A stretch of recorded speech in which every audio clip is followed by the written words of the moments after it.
గత జన్మలో మనం ఎవరం, మనం ఏ జన్మ ఎత్తాం, ఈ జన్మ ఎందుకు ఎత్తాల్సి వచ్చింది, దీని తర్వాత నెక్స్ట్ జన్మలో ఏమవబోతున్నాం అంటే గత జన్మ, ప్రస్తుత జన్మ, వచ్చే రాబోయే జన్మ, ఈ 3 జన్మలకి ఒక సీక్వెన్స్ ఉంటుందన్నమాట. ఆ సీక్వెన్స్ని తెలుసుకోవడానికి మనకి మహర్షులు, ఋషులు అందరూ వాడేసుకుంటారు. ఏది చెప్పినా వేదాల ఋషులు, మహర్షులు అని చెప్పుకుంటారు. కానీ నిజంగానే మన మహర్షుల విజ్ఞానాన్ని మనం ఏదో మన స్వార్థపూరితంగా ఉపయోగించుకోకూడదు. ఋషులు అన్నవాళ్ళు ఖచ్చితంగా దిశానిర్దేశం చేశారు. మనకి ఈ సృష్టి ప్రారంభం నుంచి జీవి అనేటటువంటి వాడు పుట్టాడు. అప్పుడు డిసైడ్ అయిపోయింది అనమాట, ఎన్ని వేల మంది సృష్టించాడు. చెట్టు పుట్ట ఇవన్నీ కూడా ఒక్కసారి ఆరంభమైన తర్వాత బ్రహ్మదేవుడు 3 రోజుల్లో సృష్టించేశాడు. బ్రహ్మదేవుడు ఏం చేశాడండి, ఫస్ట్ వినాయకుడిని ప్రార్థించకుండా ఆయన తన సృష్టి ప్రారంభించేశాడు.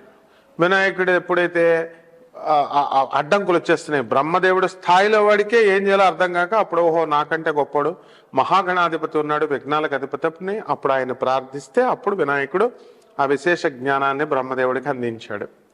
అప్పటి నుంచి ఇంకా సృష్టి మొదలైంది. మరి అప్పుడు సృష్టించేసిన తర్వాత ఏమైందంటే సత్యలోకం వచ్చింది, తర్వాత త్రేతాయుగం, తర్వాత సత్యయుగం, త్రేతాయుగం, ద్వాపరయుగం, కృష్ణుడి కాలం, తర్వాత కలియుగానికి వచ్చింది. ఆర్డర్ ఉంది. అంతేగాని కొత్తగా చాలామంది ఈ మధ్యకాలంలో వీడియోస్ మన మిత్రులు అనుకోండి, కానీ వాళ్ళని క్రిటిసైజ్ చేయడం కాదు, కానీ ఫిలాసఫీని తప్పు చెప్తే నేను ఖచ్చితంగా కరెక్ట్ చేయాల్సిన అవసరం ఉంది. ఎందుకనంటే ఇప్పుడు ఇది మొదటి జన్మ అనేది తప్పు అనమాట. ఇది మొదటి జన్మ మనకు తెలుస్తుందా అన్నాడు, అది చాలా తప్పది. ఎవరికి మొదటి జన్మ కాదు ఇది. It is a continuous process, అవిచ్ఛిన్నంగా కంటిన్యూస్గా వెళుతుంది. సో ఇలాంటి ఈ సృష్టిలో మనకి కొన్ని సంకేతాలు అందుతాయి. ఏమిటంటే మనము ఒక రోడ్డు మీద మనం మనుషులు కనబడినప్పుడు ఏమండి మిమ్మల్ని ఎక్కడో చూసినట్టుందండి అంటాడు కదా. అలాగే ట్రైన్లో వెళ్తుంటాం, బస్సుల్లో వెళ్తుంటాం, ప్రయాణికులు ఏమంటే మిమ్మల్ని ఎక్కడో చూసినట్టుందనో, లేకపోతే ఒక వ్యక్తిని చూసినప్పుడు మనకి ఆప్యాయత కలుగుతుంది వాళ్ళ మీద. ఒకరిని చూస్తేనేమో కొట్టాలనిపిస్తుంది. అందుకే సామెత ఏమొచ్చింది, ఒకరిని చూస్తే పెట్టాలనిపిస్తుంది, ఒకరిని చూస్తే తిట్టాలనిపిస్తుంది అని చెప్తాం. ఎందుకనంటే అది పూర్వజన్మ లింక్. నాకు ఎంతో మందిని చూశాను నేను. ఇప్పుడు జ్యోతిష్కులు బోల్డ్ మంది ఉంటారు కదా, మరి ఎవరి కస్టమర్స్ అలాగే చేస్తారు. విచిత్రం చూడండి, కిరాణా షాపులు 2 ఉంటాయి ఒక వీధిలో. ఫస్ట్ కస్టమర్కి ఆయనకి పూర్వజన్మలో రుణపడిన వాళ్ళు మాత్రమే ఆయన దగ్గరికి వెళ్తారు. ఇక రెండో షాప్ ఉన్నవాడికి ఈయన పూర్వజన్మలో ఈయనకి రుణం ఉన్నవాళ్ళు, ఈయన తినేసింది ఈయన దగ్గర వాళ్ళ రుణమో, వాళ్ళ దగ్గర ఈయన రుణమో వాళ్ళు మాత్రమే వెళ్తారు. ఇది తెలియనటువంటి సూక్ష్మ రహస్యం తెలియనటువంటి వాళ్ళందరూ ఏమనుకుంటారంటే, ఏమండి గురుగారు ఆయన షాప్కి తెగొచ్చేస్తున్నారు, ముందు మేము పెట్టాం, మాది డౌన్ అయిపోయి వాళ్ళ దగ్గరికి వెళ్ళిపోతున్నారు, ఏదైనా యంత్రం ఇవ్వండి అంటారు. మన వాళ్ళు రెడీగా ఉంటారు, మన పంతుళ్ళు రెడీగా వేసేద్దామా అని. అందుకని యంత్రం వేసేస్తాం, లేకపోతే వశీకరణ పూజ చేసేస్తామంటారు. కానీ నువ్వు ఎన్ని యంత్రాలు చేసినా, ఎన్ని పూజలు చేసినా, ఎంత చేసినా వాడు అక్కడికే వెళ్ళిపోతాడు. కాబట్టి ఇది ముఖ్యంగా ప్రజలు తెలుసుకోవాలి. చాలామంది లక్షల రూపాయలు పోగొట్టుకుంటున్నారు. ఇది అవతలాడికి చెక్ పెట్టడం కోసం మా దగ్గరికి ఆకర్షించేలాగా చేయండి, ఏదో యంత్రం పెట్టండి అనేది చాలా తప్పు అనమాట. ఎందుకనంటే రుణానుబంధం ఉంటుంది. రుణానుబంధ రూపేణ పశుపత్ని సుతాలయం, మన ఇంట్లో పెళ్ళాము, పిల్లలు, మన ఇంట్లో పెంచుకునే పిల్లులు, కుక్కలు, కోళ్ళు అన్నీ ఇవన్నీ కూడా రుణానుబంధమే అనమాట. రుణం అయిపోగానే మనకు ఫటక్ కట్ అయిపోతారు వాళ్ళు. ఒక్కొక్కడికి 8 సంవత్సరాల నుంచి బుర్ర తినేసే వాళ్ళు ఉంటారు. బుర్ర తినేసి రోజు డైలీ ఫోను ఇలా చేసిన తర్వాత వాళ్ళు సడన్గా కట్ అయిపోతారు, లేదా మనమే కట్ చేసేస్తాం, అంతే అక్కడితో రుణం అయిపోద్ది అనమాట. కాబట్టి ఇవన్నీ కూడా ఈ ట్రైనుల్లో కానీ, బస్సుల్లో కానీ, మనం నడిచినప్పుడు కానీ ఎక్కడైనా సేమ్ టు సేమ్ ఏమండి మిమ్మల్ని చూసినట్టుందండి అంటాం. అది ఏదో సరదాగా అన్నారని మనం పేలవంగా తీసుకుంటాం. కాదు, పూర్వజన్మ లింక్. కొంతమంది ఒకరిని లవ్ చేసేస్తారు, ఒకరిని లవ్ చేసేసి సడన్గా వాళ్ళు కట్ అయిపోతారు, వేరే వాళ్ళు పెళ్లి చేసుకుంటారు. వాళ్ళు లవ్ చేసినోడితో అక్కడితో లింక్ కట్, ఇంక మళ్ళీ కొత్త వేరే వాళ్ళతో పెళ్ళి అవుతుంది. ఇక్కడ లవ్ లేదు, గివ్ లేదు, వేరే వాళ్ళతో పెళ్ళి అవుతుంది. ఇది కంటిన్యూ అవుతుంది రుణం. ఈ ఈ అమ్మాయి ఫలానా వాడిని లవ్ చేసిందన్న విషయం తెలిసి కూడా ఈ రుణానుబంధం ఉన్నటువంటి వ్యక్తి కంటిన్యూ అవుతాడు.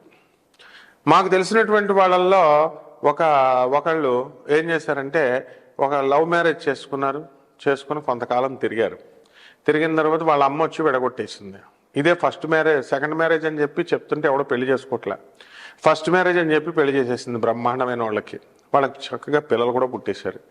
వాళ్ళు ఇంకా భ్రమలోనే ఉంటారనమాట. ఫస్ట్ మ్యారేజ్ అబ్బా మేము చేసుకున్నామని. కానీ సెకండ్ మ్యారేజ్ ఆల్రెడీ అది విడిపోయిన స్టోరీ, ఎవరూ చెప్పలేదు. విచిత్రం ఏంటంటే చిన్నది ఉంటేనే నోట్లో నువ్వు గుంజు లేకుండా అందరూ చెప్పేస్తారు. కానీ ఆ అమ్మాయి విషయం చూసినప్పుడు నాకు చాలా ఆశ్చర్యం వేసింది.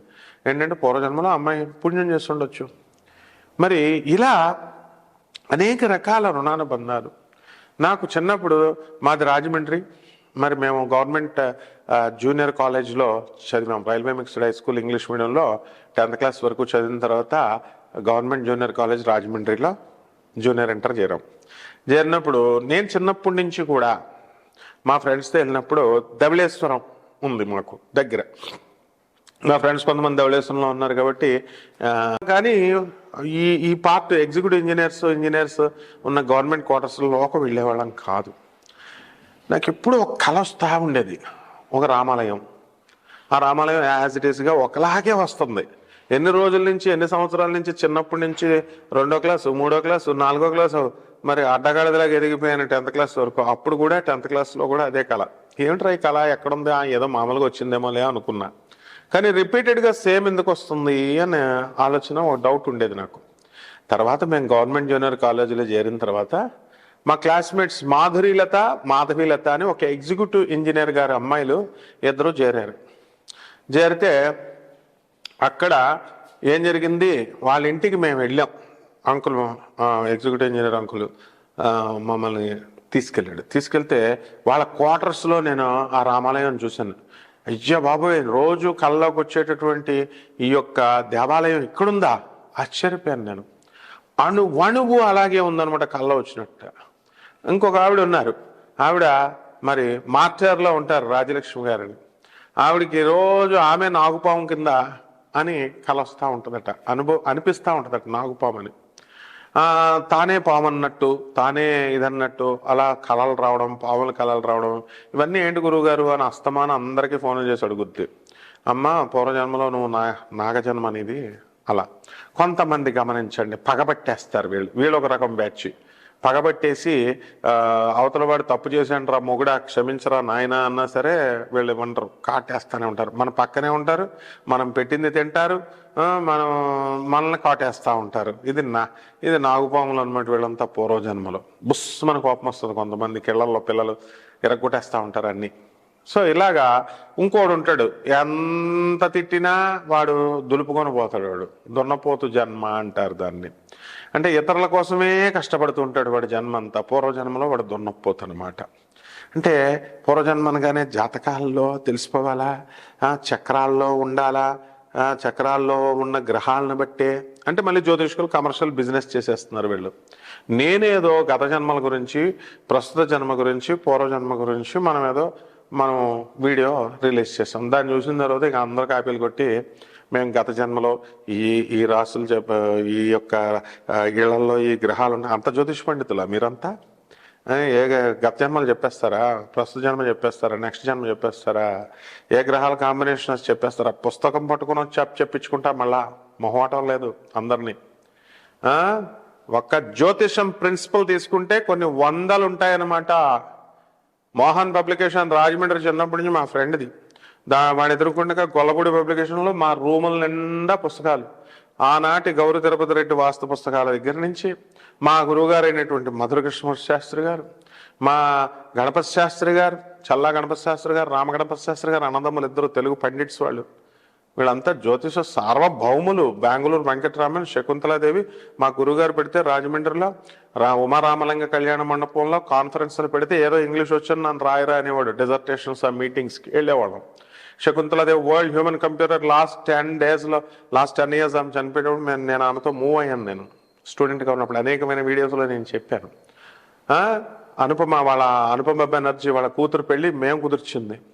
అంటే మరి ఏదో మేమేదో ప్రజలను ఉద్ధరించాలి, ప్రజలకు ఏదో నాన్ కమర్షియల్గా చెప్పాలి అంటే ఇంక వీడియోలు పెట్టేయడమే అందరూ, గత జన్మ, ప్రస్తుత జన్మ, వచ్చే జన్మ అని. ఏదో వీళ్ళు రాహు చూపిస్తాడు, తర్వాత గత జన్మలో మేము ఈ రాశులను బట్టి చెప్పేస్తూ ఒక నాడీ శాస్త్రం ఒకటి తగలడింది.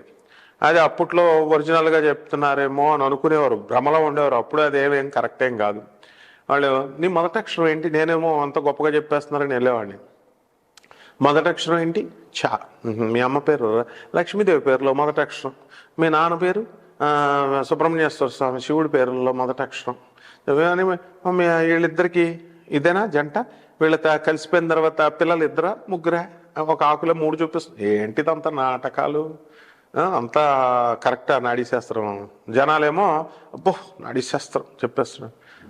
మా గురుదేవులైనటువంటి నండూరు శ్రీనివాసరావు గారు వాళ్ళ అమ్మగారికి వేపిస్తే భీమవరంలో, వాళ్ళ అమ్మగారికి ఒంట్లో బాగాలేనప్పుడు వెంటనే చచ్చిపోతారు 6 నెలల్లో అని వెంటనే చెప్తే, ఆవిడ తర్వాత తీసుకెళ్ళి ఆయన మా గురుదేవులు తీసుకెళ్ళి ఆయన్ని గాణగాపురం దత్తాత్రేయ స్వామి వారి గుడి దగ్గర పెడితే 10 ఏళ్ళు బతికారు ఆవిడ ఆయన అనుగ్రహంతో. ఏమైంది మరి నాడీ శాస్త్రం?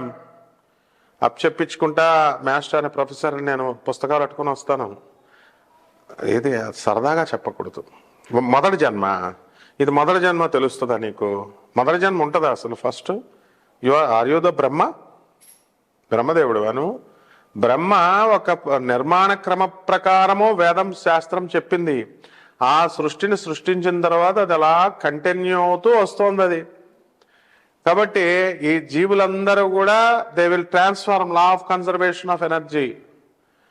ఫిజిక్స్ చెప్తోంది they will repeat, they are taking the births. Bhagavad Gita చెప్తుంది. డార్విన్ క్రియేషన్ గురించి చెప్పలేకపోయాడు, ఓన్లీ ఎవల్యూషన్ గురించి చెప్పగలిగాడు. ఏమన్నాడు? ఆల్ ద యానిమల్స్, ఈ యొక్క కోతి, చింపాంజీ ఇలాంటివన్నీ కూడా మంకీ నుంచి మనిషి పుట్టాడని చెప్పాడు. అది తప్పుడు ఫిలాసఫీ, తర్వాత చూద్దాం అది. And Einstein could not define the creation, the law of creation. Such hidden secrets మొదటి అంత నచికేతుడు, యముడు నచికేతుడికి చెబితే, నాయన దేవతలకే తెలియదురా, ఇది ఋషులకే తెలియదురా నాయన, నీకు అన్ని ఇస్తాను, భార్యని ఇస్తాను, పిల్లల్ని ఇస్తాను, కారుల్ని ఇస్తాను, ఎంజాయ్ చేయి. ఈ జీవన్ మరణ రహస్యాల గురించి అడక్కు, ఈ పూర్వజన్మ జన్మల, గత జన్మలో, వచ్చే జన్మల రహస్యాలను అడక్కనాయన అంటే, నచికేతుడు ఎంత టెంప్ట్ చేసినా యముడు ఆయన వినకుండా ఆయన అనుకున్నది తెలుసుకున్నాడు. బ్రహ్మ రహస్యాన్ని బద్దలు కొట్టాడు ఆయన నచికేతుడు, చిన్న పిల్లగాడు. వీళ్ళని ఈజీగా చెప్పేస్తున్నారు గత జన్మల గురించి.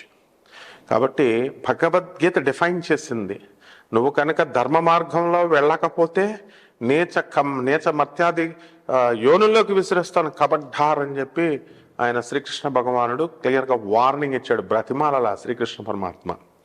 అలాగే గత జన్మల్లో ఏ పాపాలు చేస్తే మనకి ఈ జన్మల్లో ఏమి జన్మలు వస్తాయి, పుణ్యాలు చేస్తే ఏ జన్మలు వస్తాయి, గత జన్మల్లో పాపాలు చేస్తే ఏమి శిక్షలు వేస్తారు అనేటటువంటిది గరుడ పురాణం డిఫైన్ చేసింది, చెప్పగలిగింది. అలాగే అనేకమైనటువంటి పురాణాలన్నీ కూడా, గురు చరిత్రలో కూడా ఏ తప్పు చేస్తే గత జన్మలో, ఈ జన్మలో గుడ్డివాళ్ళుగా ఎలా పుడతాము, అనేక రకాల జన్మలుగా ఎలా తీసుకుంటాము అనేది శ్రీ గురు చరిత్రలో శ్రీపాద నరసింహస్వాముల వారు, గురుదేవులు నరసింహ సరస్వతి స్వాముల వారు చెప్పారు. మరి ఇవన్నీ ఏమి ఆధారాలు లేకుండా నెక్స్ట్ జన్మ, వచ్చే జన్మ, అంత గొప్ప విద్వాంసులా మీరంతా? కాబట్టి ఇవన్నీ పక్కన పెట్టేసేయండి. వాళ్ళ గురించి ప్రజలకు కావాల్సింది ఒక్కటే, శ్రీకృష్ణ భగవానుడు ఎలా ఉంటుందంటే, ఇది గత జన్మల పరంపర ఎలా ఉంటుందంటే, శివుడు పరమేశ్వరుడు ఒక 5000 సంవత్సరాల బ్యాక్ వచ్చాడు, ఎద్దు పట్టుకొని ఊరూరా తిరిగాడు. నమశివాయ శాంతాయ, I'm giving you the proofs, literature. Ananda Marg గురుదేవులైనటువంటి Prabhat Ranjan Sarkar ఆయన జస్ట్ ప్రౌడ్ లో ఒక ఫిలాసఫీ ఇచ్చారు.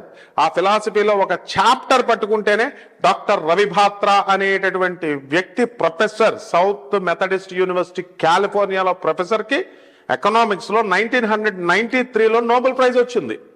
ఆయన తయారు చేశాడు. రామకృష్ణ పరమహంస గురుదేవులైనటువంటి తోతాపురి 400 సంవత్సరాల తర్వాత ప్రభాత్ రంజన్ సర్కార్ కోసం వెయిట్ చేశాడు. మహాపురుషుడు, మీరు మీ ఆవిర్భావం వచ్చిన తర్వాత నాకు మోక్షం వస్తుందని ఆయన గురుదేవులైనటువంటి స్వరూప ఆయన అవధూత ఆచార్య స్వరూపానంద అవధూత అంటే వైజాగ్లో ఉన్న స్వరూపానంద కాదు నాయన, డూప్లికేట్లు కాదు. ఆనంద మార్గ వాళ్ళు ఎప్పుడు ఒరిజినల్. ఆయన స్వయంగా the most senior, the president of the Anand Marg, the international ashrams with covered in 180 కంట్రీస్లో ఉన్నాయి. 300 బ్రాంచెస్ ఇండియాలో వర్క్ చేస్తున్నాయి. యుఎన్ఓలో ఐక్యరాజ్య సమితిలో సభ్యత్వం ఉంది, ఎన్జిఓ గ్రూప్లో. అంత రికార్డు ఉన్నటువంటి ఆయన స్వయంగా చూసి చెప్పారు తోతాపురిని. అప్పుడు దాకా వెయిట్ చేస్తే అప్పుడు మోక్షాన్ని ఇచ్చారు, రాజాది రాజ యోగాన్ని ఇచ్చి జీవన్ముక్తుడిని చేశారు ఆయన. ఆయన నేతాజీ సుభాష్ చంద్రబోస్ మేనల్లుడు కాబట్టి ఎంత తతంగా ఉంటుంది. ప్రతి ఒక్కళ్ళ ఇప్పుడు అంబానీ, ముఖేష్ అంబానీ, రమన్ మాకు తెలుసు, మా ఆశ్రమానికి వస్తారు. మీకు తెలుసా? అనంత్ అంబానీ మాతో మాట్లాడతాడు. మీకు తెలుసా? మా ఆనంద్ మార్గ్ ఆశ్రమానికి ముంబై ఘాట్ కోపర్, వెస్ట్ అంధేరీలో, తర్వాత ఈ యొక్క అంబోలీలో ఫిల్మ్ నగర్ దగ్గరకు వస్తారు మా ఆనంద్ మార్గ్కి ఎవ్రీ సెకండ్ సండే. ఇక్కడ వాళ్ళ కజిన్ అయినటువంటి food facts fertilizers limited managing director Sushil Goenka, వాళ్ళ ఓం ప్రకాష్ గోయంకా, సీమా గోయంకా దీది, వాళ్ళ భార్య, అన్న కొడుకు సంజయ్ గోయంకా, వాళ్ళంతా వస్తారు ఇక్కడ సైదాబాద్ కాలనీ లక్ష్మీనగర్లో ఉన్న ఆనంద్ మార్గ్ ఆశ్రమానికి. అటువంటి గురుదేవులు వీళ్ళందరికీ కూడా టాటా, రతన్ టాటా, వీళ్ళందరికీ కూడా ఇలా పట్టుకొని ఆజ్ఞా చక్రాన్ని ఇలా ముట్టుకుని ఆయన పూర్వజన్మని చెప్పేవారు, చూపించేవారు. అంటే మొదలు పెట్టేసి ఎవడు పడతాడు యోగులు అయిపోతారా? ఆనంద్ మార్గ్ ప్రభాత్ రంజన్ సర్కార్ని యావత్ ప్రపంచం దండం పెట్టింది, జగద్గురు ఆయన. ఇప్పుడు ఈ కాలంలో ఎవడు పడితే ఆడే జగద్గురు, ఎవరు పడితే నేను సద్గురువు, ఎవరు పడితే నేను సద్గురువు అని చెప్పుకుంటున్నారు. మరి ఆనంద్ మార్గ్లో ఆయన ఈ యొక్క విధానాన్ని ఇచ్చి పూర్వజన్మని మీ కుండలిని శక్తిని జాగృతం చేసేస్తారంటే ప్రతి వాడు నేను జాగృతం చేసేస్తా. ఈ రోజున రామ్ దేవ్ బాబా కూడా, ఈ రోజున శ్రీ రవిశంకర్జీ కూడా, మీ అందరికీ తెలియదు, ఆనంద్ మార్గ్లో మెడిటేషన్ తీసుకున్నారు. వాళ్ళు అనేక సందర్భాల్లో వాళ్ళే చెప్పారు ఇంటర్వ్యూస్లో. వాళ్ళు ఆనంద్ మార్గ్ దగ్గరికి వచ్చిన తర్వాత మెడిటేషన్, రాజాది రాజయోగం మెడిటేషన్ చేసిన తర్వాత, నేర్చుకున్న తర్వాత కొన్ని సంవత్సరాలు సన్యాసులుగా, అవధూతలుగా, ఆచార్యులుగా, ఆనంద్ మార్గ్ ఆచార్యులుగా ఉన్న తర్వాత ఆనంద్ మార్గ్లో ఎప్పుడు కూడా గురుదేవులైనటువంటి ప్రభాత్ రంజన్ సర్కార్, శ్రీ ఆనందమూర్తిజీ మాత్రమే ఉంటారు. ఇంకొక వీళ్ళందరూ ఆచార్యులుగానే ఉండాలి. వీళ్ళకి సరదా గురువులుగా అవ్వాలని వెళ్ళారు, పెట్టుకోమన్నారు బాబా. వేరే దుకాణాలు పెట్టుకున్నారు, వాళ్ళు గురువులు అయ్యారు, అది వేరే విషయం. కాబట్టి ఎంత పెద్ద గురుదేవులైనటువంటి ప్రభాత్ రంజన్ సర్కార్ గారు ఇలా ముట్టుకొని పూర్వజన్మ స్మృతి కలిగించేవారు. తర్వాత లహరి మహాశయుడికి ఆయన పరమహంస యోగానందుల వారికి వాళ్ళ గురుదేవులు యుక్తేశ్వర్ గురుదేవులు, యుక్తేశ్వర్ తర్వాత ఆయన ముందు గురుదేవులు లహరి మహాశయుడు గురుదేవులు మహావతార్ బాబాజీ ఒక యోగి ఆత్మకథలో చెప్పబడతారు క్లియర్గా.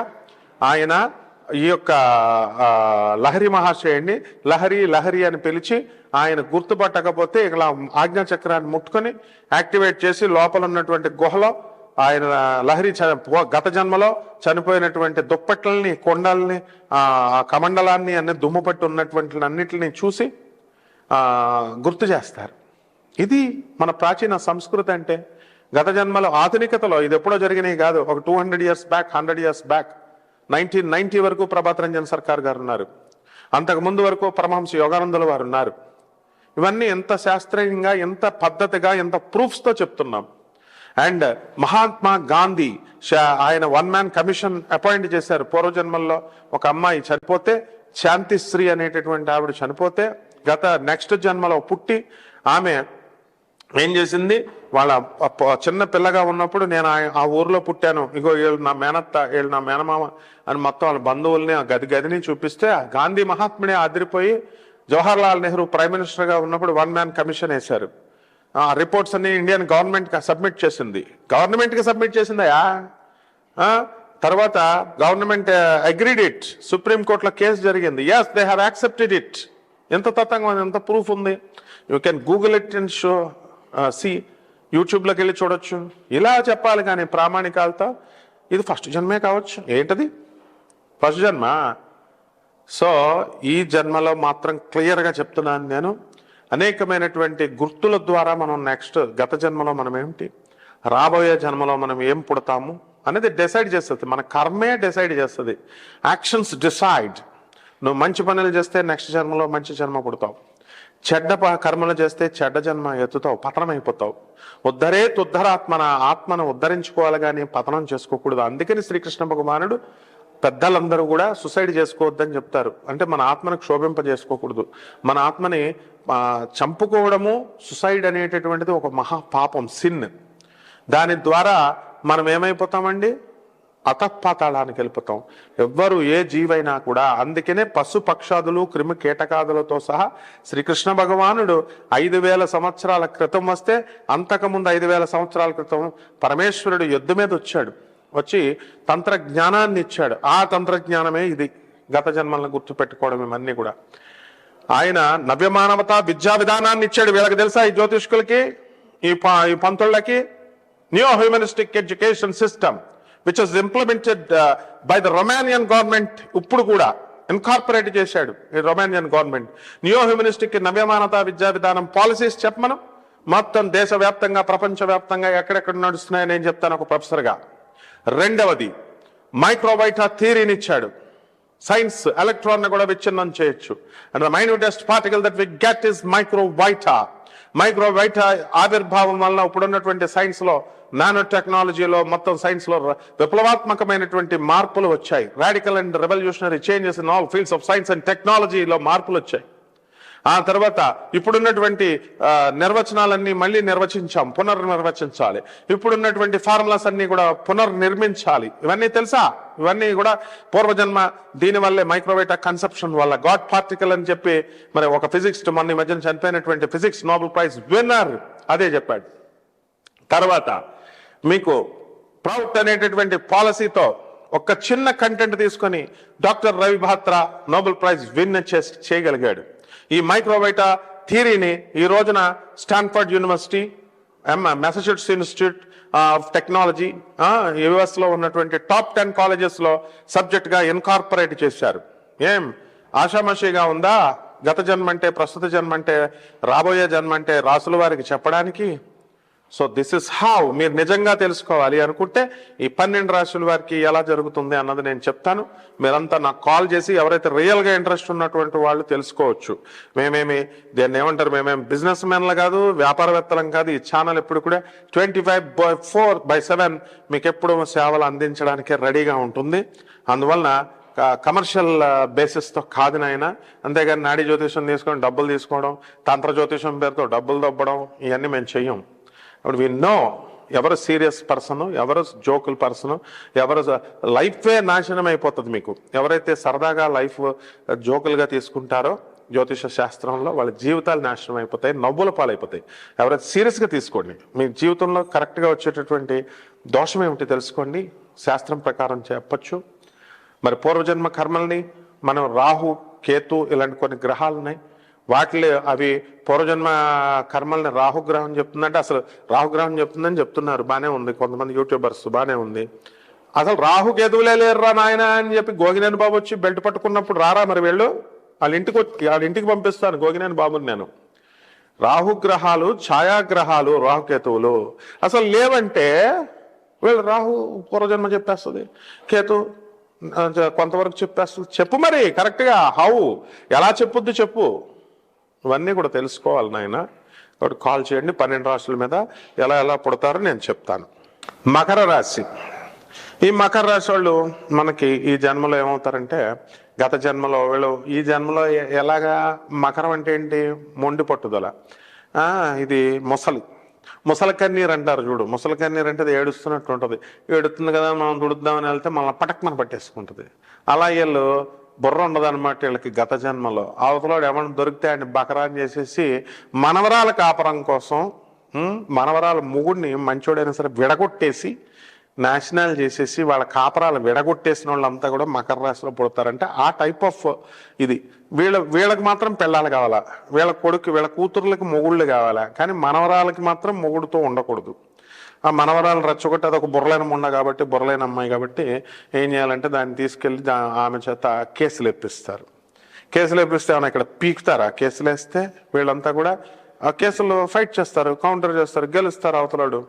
ఆ తర్వాత ఎవరు రాపోయాడంటే ఈ లోపల మనవరాలు ఇంకొక మ్యారేజ్ చేసేస్తాడు. అంటే ఇంకా వీళ్ళకి మ్యారేజ్ అనేటటువంటిది దాని మీద గౌరవం కానీ ఒక పద్ధతి కానీ ఇవన్నీ ఉండాలి కదా. అవన్నీ లేకుండా వేరే వాళ్ళు ఎంతమందిని ఏం చేసేస్తారు. ఈ లోపల ఇట్టపి అని చచ్చిపోతాడు వీడు. ఆ పిల్ల ఒక ఒకళ్ళ పిల్లను కొత్త భర్తతో కంటారు. సో ఇట్లాంటి అప్రాచ్యపు పనులన్నీ కూడా చేయడం వల్ల ఈ మకర రాశిలో ఈ జన్మ పుడుతుంది. అంటే వీళ్ళకి మూర్ఖత్వమే తప్ప పట్టు విడుపులు ఉండవన్నమాట. పట్టు విడుపులు లేకుండా వీళ్ళంతా కూడా ఇలాగే చేసుకుంటా వెళ్తారు. కాబట్టి అవతలాళ్ళనే మీద తప్పులు. ఇప్పుడు వాడి కాళ్ళకి నమస్కారం పెట్టడానికి వెళ్ళామనుకో సంస్కారవంతంగా, ఇలాంటి ఎత్తు మాకు అని అసలు వీడి కాళ్ళకి నమస్కారం ఎవడ పెడతాడు? అసలు అవతలాడు పెట్టడు. కానీ ఎందుకు పెడతారు? పెద్దవాళ్ళని అవతలాడు సంస్కారవంతుడు కాబట్టి మంచి బాగా చదువుకున్నాడు కాబట్టి పెడతాడు. ఈ గాడిదలకు అవసరమా పెట్టడం? వాళ్ళకు మే కమిన్ సార్ అని మనం వెళ్తాం కాలేజ్లో, ఆయన ఆన్సర్ చెప్పడు, లోనగరా అని అంటే గుడ్ మార్నింగ్ సార్ అంటే విష్ చేయడు. నెక్స్ట్ టైం మనమే విష్ చేయం. ఈ బ్యాచ్లు అన్నీ కూడా ఇలాంటివన్నీ కూడా మకర రాశిలోకి. అంటే those who doesn't respond when we are respecting them, they should be discarded and they should be విసిరిపడేయాల. భూమారెడ్డి అని ఒకడు ఉన్నాడు అనమాట మా ఆనంద్ మార్గ ఆశ్రమంలో. వాడికి భక్తి ప్రధానం కదా అని అంత పెద్ద గోయంకా గారు ఉంటే ఆయన మహానుభావుడు ఆయన వచ్చి కౌగిలించుకుంటాడు వచ్చిన భక్తుల్ని. వీడు రిటైర్ అయిపోయిన ముసలి నక్క, స్టేట్ బ్యాంక్ ఆఫ్ ఇండియాలో. వాడు మాట్లాడితే నీతో తర్వాత మాట్లాడతాను, ఏదో పెద్ద వీడే గొప్ప భక్తుల్లా భజనలు చేసి ఇవన్నీ కూడా వీడు ఒక్కడే మహాభక్తుల్లాగా. ఇలాంటి ఎక్స్ట్రా క్యాండిడేట్లు అంతా కూడా ఈ మకర రాశిలో పుడతారు. మరి వీళ్ళు నెక్స్ట్ జన్మలో కనుక సరిగ్గా చేసుకోకపోతే ఈ జన్మలో పేదలకి మంచి సేవ పుణ్యాలు చేసుకోకుండా ఉన్నట్లయితే నెక్స్ట్ జన్మలో ఏమవుతారో నెక్స్ట్ వీడియోలో మనం తెలుసుకుందాం. శుభమస్తు.